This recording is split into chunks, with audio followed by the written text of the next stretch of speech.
I received a lot of feedback on part 1. A lot of you guys enjoyed it. A couple of you guys had some criticism for me, telling me about a couple of things that I forgot to mention, and I hope you guys are happy to know that I definitely would have ended up covering them today.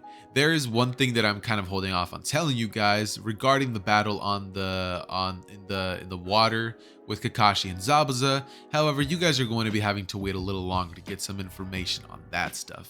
That being said, seeing that you guys enjoyed the first part of this series, I decided that I would be finishing this entire series. Not only that, but this project is something that I honestly am really happy to be covering, just due to the fact that I've thought, as well as that one Weeb has helped me think of a couple more ideas for the direction of this series. And if you guys go on to enjoy today's part, make sure to go down below, smash that subscribe button as well as that like button, and make sure to turn post notifications on so you guys are informed when I upload the next part of this amazing What If. That being said, let's get started. Hey Ross, sauce it up.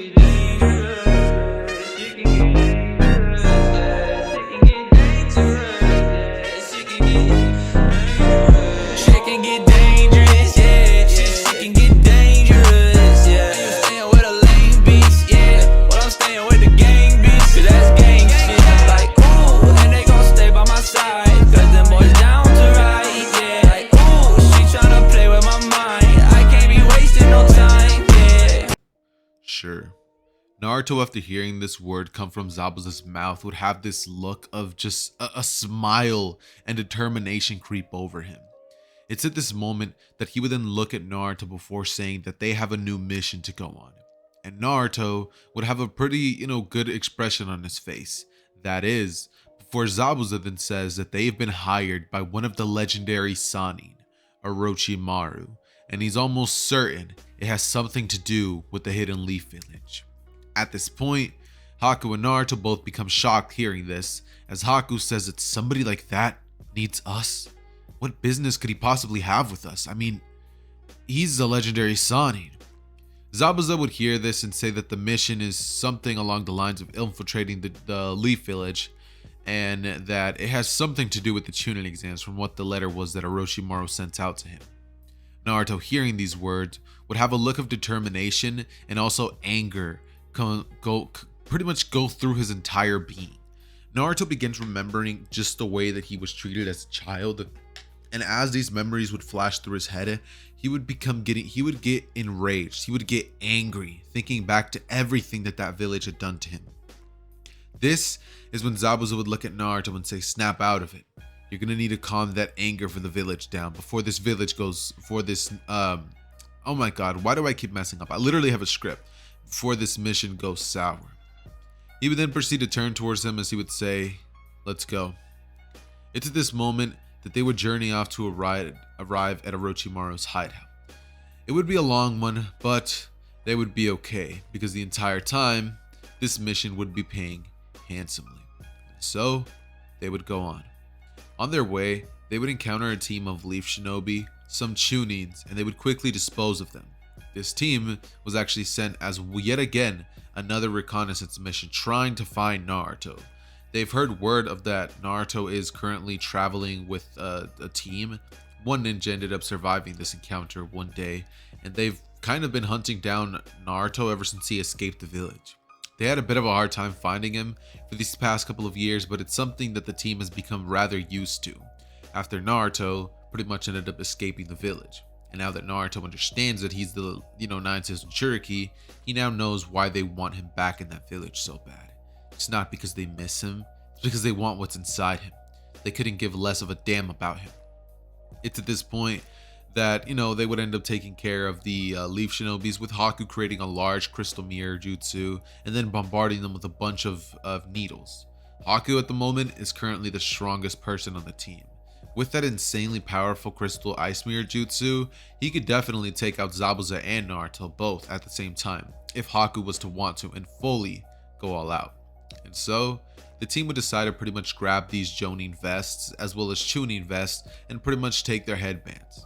Naruto would take pleasure in watching these ninjas die, but it was as if it didn't fill the void in his heart, or the ease, or the hatred. He would remain silent, looking at the ground, questioning to himself why he doesn't feel any sort of fulfillment after he just killed these ninjas.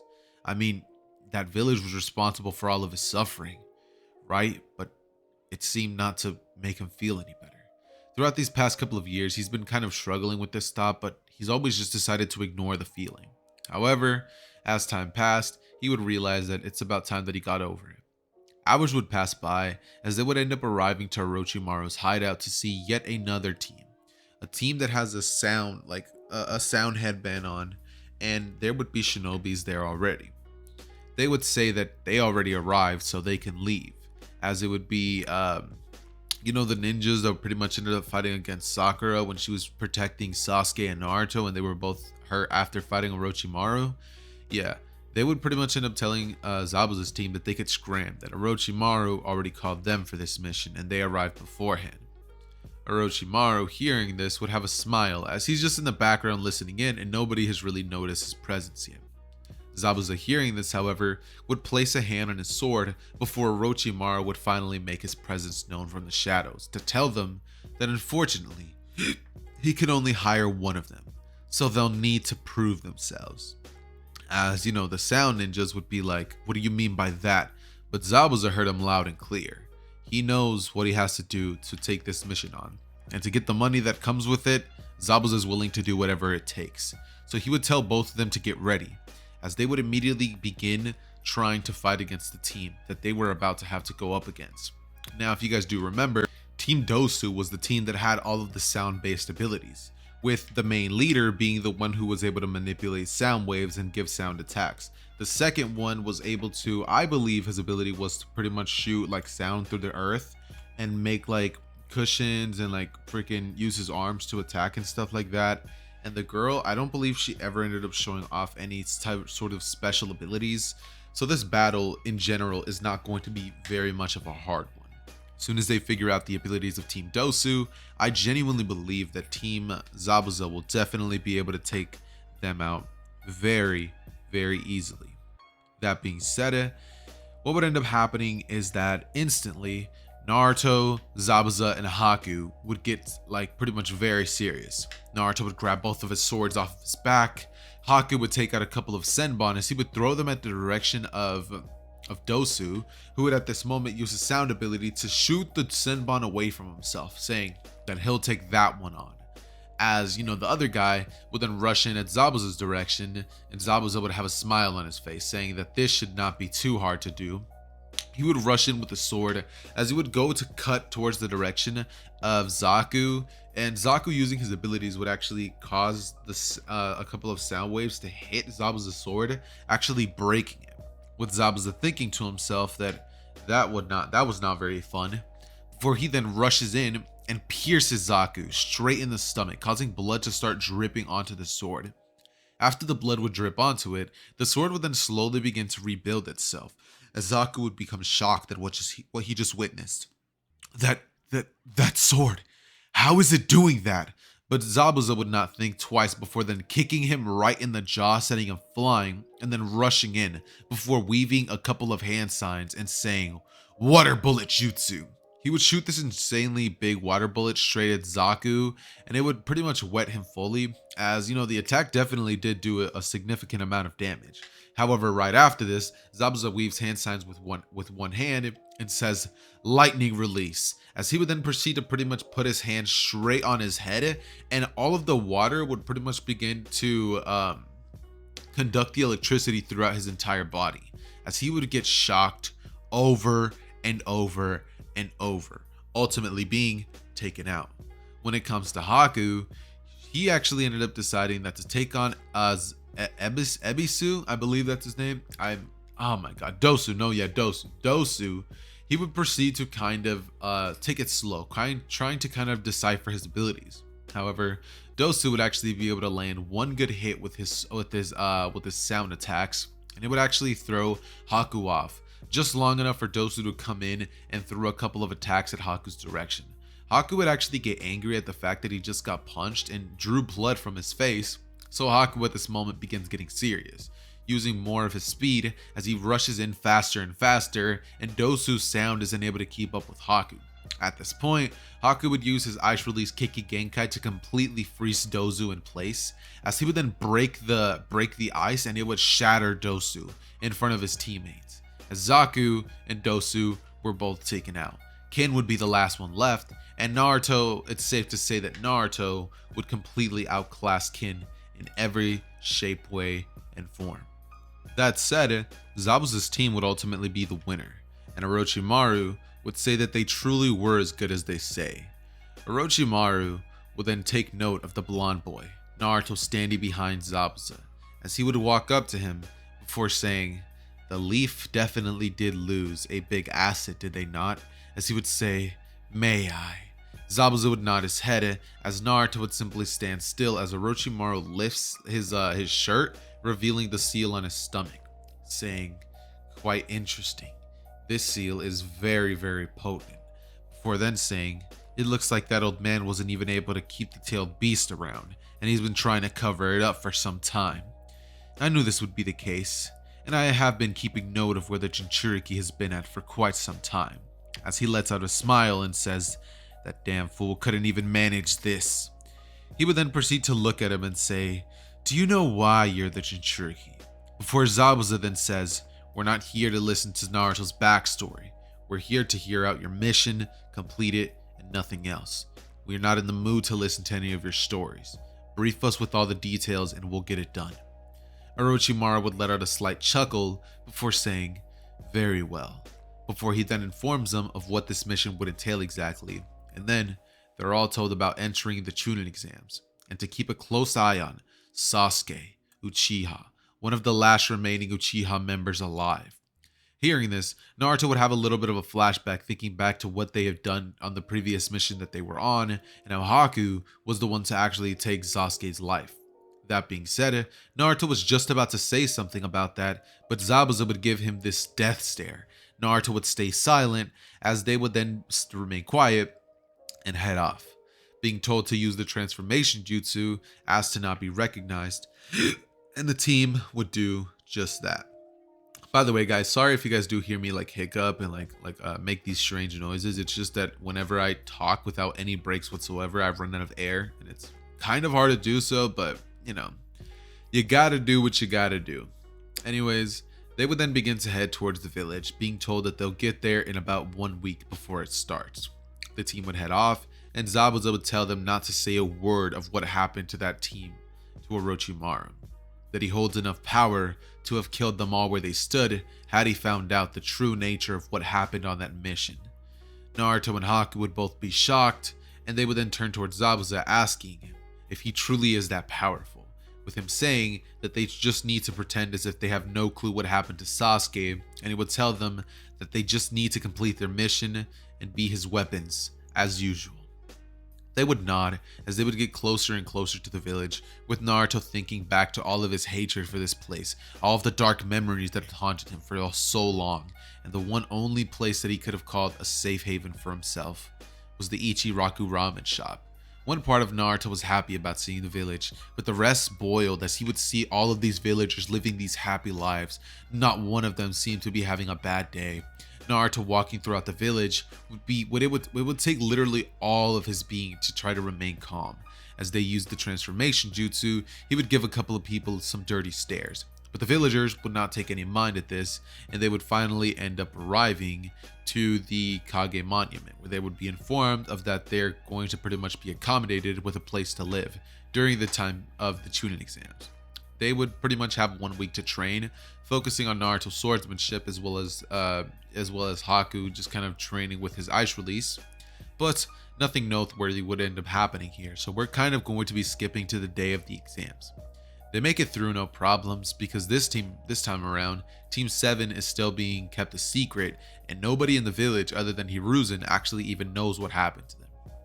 The reason for this is because if Itachi hears word about Sasuke's death, it's not going to have some really good repercussions for the Leaf Village, and Hiruzen is trying to keep this a secret for as long as he can, until he can think of a countermeasure against Itachi.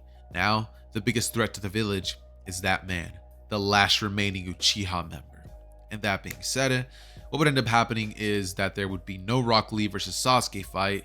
Instead, Zabuza's team would head inside and take the test, realizing that all they need to do is cheat, as they would do so, and they would remain for the final question. They would pass, and all of them would be told to go outside by Anko, as they would all be told about the force of death as they would all have to sign these waivers, and Orochimaru would give Team Zabuza this stare of, do your mission and do it right. Zabuza would nod his head at Orochimaru's direction. Anko, noticing this, would say, is there something going on here? But they would say nothing, as they would proceed to go inside and they would start acting as if they're looking for Sasuke, even though they know Sasuke's dead. Orochimaru would have been questioning heavily how come Sasuke wasn't even present in the exam room. Like, where is he? Thinking to himself that he must have been taking place in the Chunin exams. There's no way he just decided not to go on there or even go on another mission, because if that's the case, that's going to be messing with his plans heavily. However, at least he still gets to take out Hiruzen, that damned old fool. And so, Orochimaru would begin trying to find Sasuke, trying to peek at information, but he would just get angrier and angrier, realizing that there's literally nothing on Sasuke's location. Orochimaru would begin getting suspicious, but he would keep it in, not knowing what to exactly do.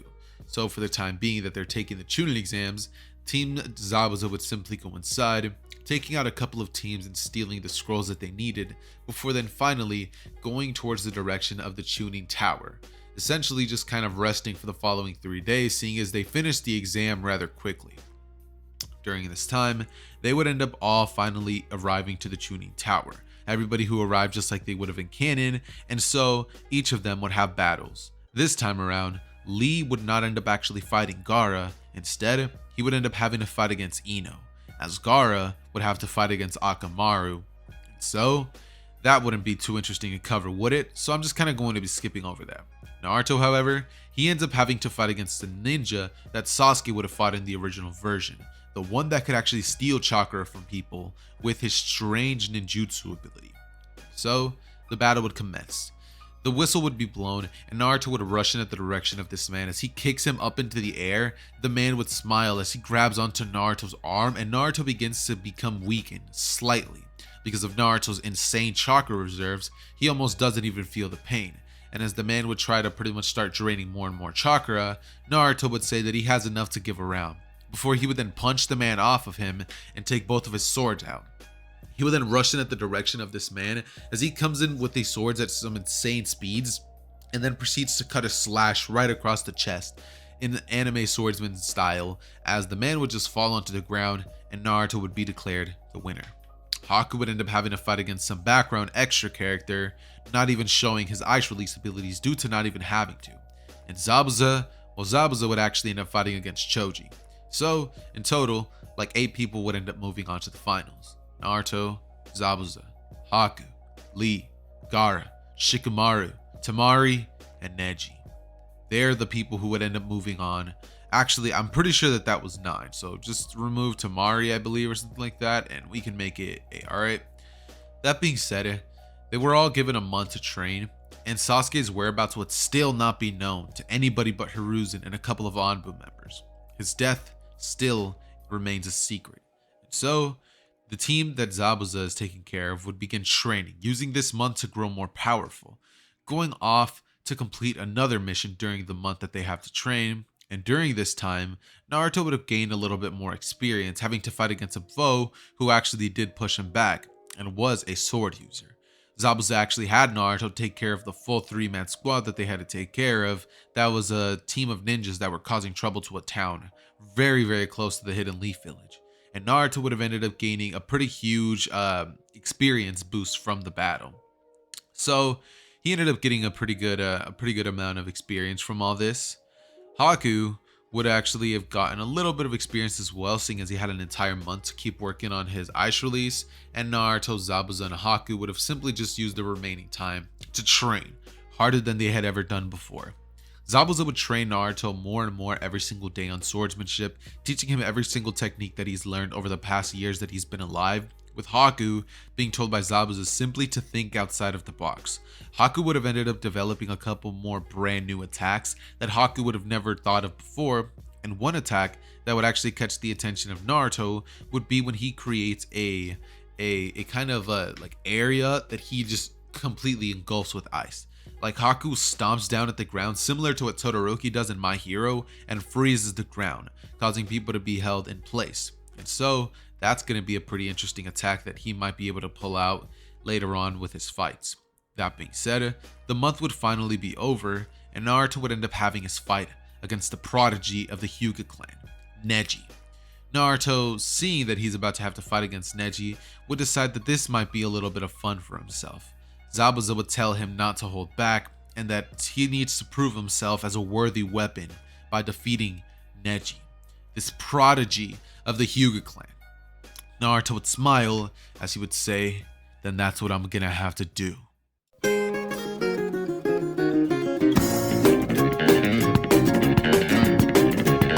Like for part 3.